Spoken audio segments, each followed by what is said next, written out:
half, everybody who followed him made a lot of money, and that creates a lot of loyalty, fan following.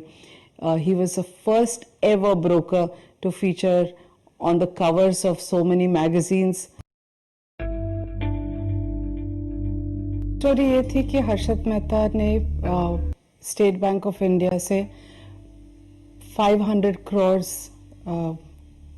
लिए थे और he was not in a position to pay it back. State bank के books में था कि there is a receipt against a certain transaction in government securities when in fact there was no transaction and the money had gone to Harshad Mehta. SBI के vigilance department ने और SBI के chairman ने हर्षद मेहता को वहाँ पे बुलाया था टू रिकवर द मनी और उन दिनों में किसी की लेक्सस कार होती नहीं थी तो जब हर्षद मेहता की very expensive 40 lakh Lexus car SBI में गई तो वो सिर्फ कार देखने के लिए बहुत सारे लोग इकट्ठा।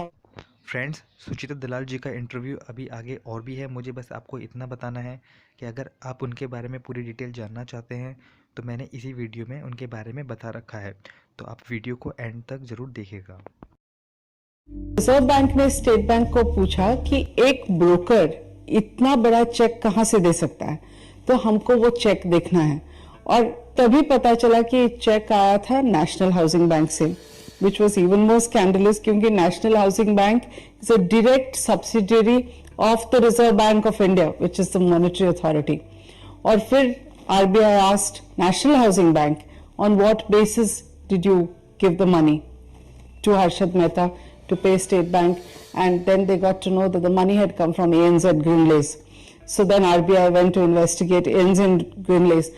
And at that stage, उनको पता चला कि it is not about one bank. Every bank was involved. Andhra Bank, Canara Bank, Standard Chartered, Citibank, Hong Kong Bank, you name it, and they were involved, including very small cooperative banks. And it was like a daisy chain.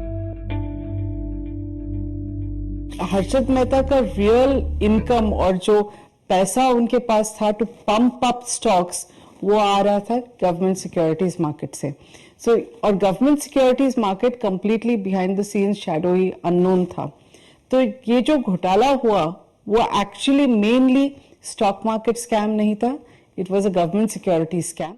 सुचिता दलाल 1992 में stock market के देश के सबसे बड़े घोटाले का पर्दाफाश करने वाली महिला पत्रकार थी। इनके प्रयास से ही 1992 का घोटाला उजागर हुआ और आरोपी हर्षद मेहता को जेल हुई। इसके कारण से वह काफ़ी फेमस हुई और इन्हें कई पुरस्कार से सम्मानित किया गया। सुचिता दलाल का जन्म 1962 में मुंबई में हुआ और इनकी प्रारंभिक शिक्षा मुंबई में संपन्न हुई और उन्होंने स्टैटिस्टिक्स में अपनी ग्रेजुएशन की पढ़ाई कर्नाटक के कॉलेज से पूरी की। इसके बाद उन्होंने बॉम्बे यूनिवर्सिटी से LLB और LLM की डिग्री हासिल करी।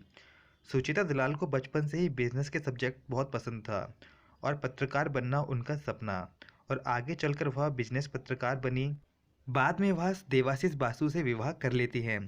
सुचिता दलाल ने अपना करियर 1984 में फॉर्च्यून इंडिया से शुरू किया था और वह 1990 में मुंबई के टाइम्स ऑफ इंडिया को ज्वाइन कर लेती हैं। बाद में वह टाइम्स ऑफ इंडिया की वित्तीय संपादक बन जाती हैं और 1998 तक वे टाइम्स ऑफ इंडिया का हिस्सा रहती हैं।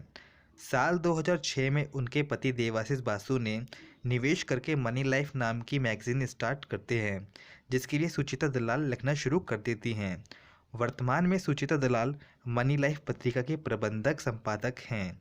टाइम्स ऑफ इंडिया में रहकर इन्होंने हर्षद मेहता के स्टॉक मार्केट के बिजनेस की छानबीन करते हुए हर्षद मेहता के घोटालों को पर्दाफाश किया था।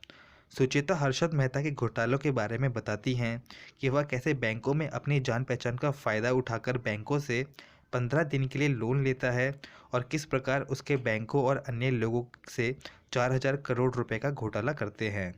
सुचिता दलाल ने हर्षद मेहता घोटाले के अलावा और भी कई घोटालों की पोल खोली है, जैसे CR Bhansali scam, Enron scam, IDBI scam और केतन पारेख स्कैम।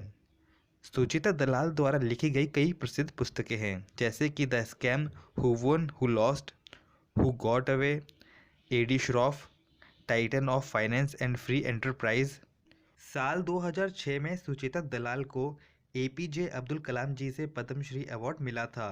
इसके अलावा मीडिया फाउंडेशन द्वारा स्थापित चमला देवी पुरस्कार भी मिला।